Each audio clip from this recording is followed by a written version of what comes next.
Welcome to today's science fiction of Edgar Allan Poe. It's our ninth story, and it's called The Southern and Second Tale of Scheherazade. At least that's how I say it. It's probably German. German people who probably watch this, and I've checked my audience ratings. None of them are German. Please tell me how you say that. Alright, let's go on with this. The story is just about this king who decides that, okay, you old lady, come here. Yes? Tell me a true story. Alright, sir. And she tells him a lot of these anomalies and wonky things. Now, what do I mean by that? What I mean by this is that it's just a lot of anomalies and fake things that cannot actually happen in real life. Well, some of them can happen. We're creating supercomputers and quantum computers, which could probably do any math problem in like seconds. However, I think back then this could have been called a hoax. Some of them can't exist. Definitely. Coralite is said to be like having a complete circle with a circumference with hundreds and thousands of miles. Sounds suspiciously a lot like Australia, if you ask me, but I'm looking at Australia on my map right now, and it just doesn't match. It's not even a circle, to be honest. It's a continent. It's not even an island. Correction, it is an island. It's just more or less a continent. And we also get this thinking machine that can literally do calculations in 5 seconds. This just reminds me of Stephen Hay, where his dad's like, is that a Harvard degree? Those kinds of things. And like two-step violins. Ling Ling, why can't you be more like Ling Ling? Those things. But then again, she just goes ahead and talks more of these anomalies, too. All these more anomalies, like this ant pit, or however you say that word.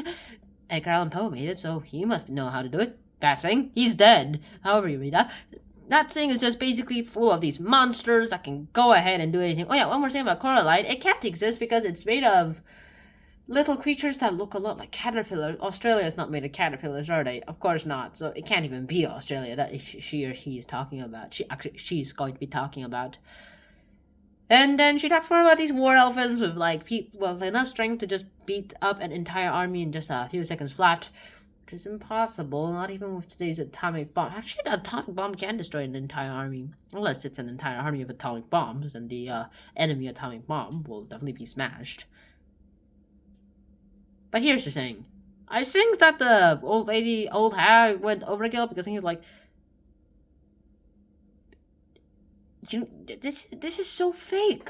She's going to make rumors about me eventually. Alright, someone. Alright, execute her tomorrow morning. Here's the execution slip. Sir, I don't care. Really? Yes, actually I do care. Okay, execute her more. Wait, what? What do you mean? And of course, next thing that happens is that she's executed the next morning. First off, I'd like to say this is the most science fiction-y thing that I've actually ever seen Edgar Allan Poe do. The Mesmeric Revelation was the second one, but mainly it's religious. It's like you're talking to a spirit. Wait, so if he died while he's being mesmerized, then who was the one who I was arguing with? That works out pretty well enough too. So it's basically here the motto is too fake, so kill her. But I don't think that's literally the moral here. The moral here is more or less like on the lines of, hey, you know what? I think you should go ahead and tell me about things. Also, these are all based, apparently these are all based on the 8th and final voyage of this guy named Scheherazade. That works.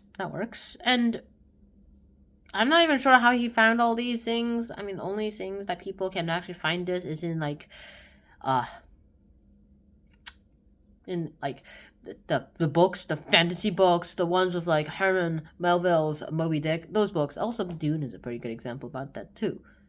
So what do I get from this at all? Well, the Southern and Second Tale of Scheherazade, I'm just calling that Scheherazade, is just going to be about science fiction. It's the most science fiction-y thing that we've ever seen of Edgar Allan Poe. He probably got a bunch of dollars out of this, except for the fact that he thought he should get more dollar bills from this. And I actually quite like this book. Why, you ask? Well, it's mainly about all these things. It's about these cultures, all these anomalies. I like anomalies, too. It just reminds me of Spider-Man, across the Spider-Verse. Yeah.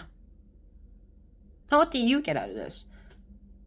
Entertainment? Other than that, you also learn about anomalies. Nice. Also, you can use this as a creative spark. Just don't copy it too much, like what Greg Heffley did in Diary of a Wimpy Kid when he tried to get a book published as a kid. And that's it. So hopefully you guys actually did enjoy this episode. I hope to see you guys in the next one. And until next time, Shnan out. Peace.